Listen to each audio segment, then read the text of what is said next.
Hi, I'm Dari France.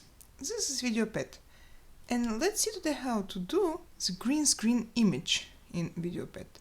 So we have an image, it's obviously not PNG, and I will drag and drop it onto timeline. And now I will do right click and choose effects.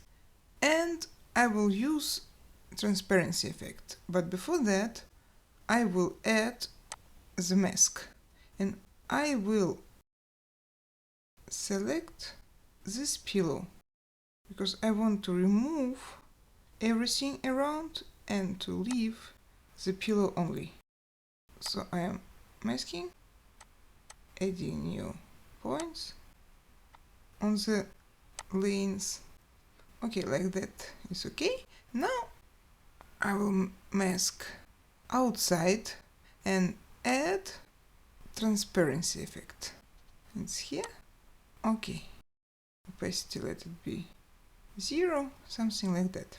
We have PNG picture, but we have to add green screen. There is such a nice button here, add blank.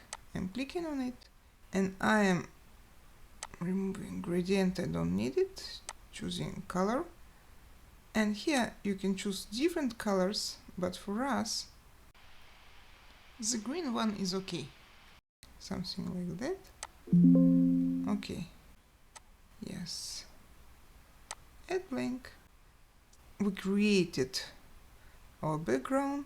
So now image we're removing to video track number 2 and our new green background we're putting under.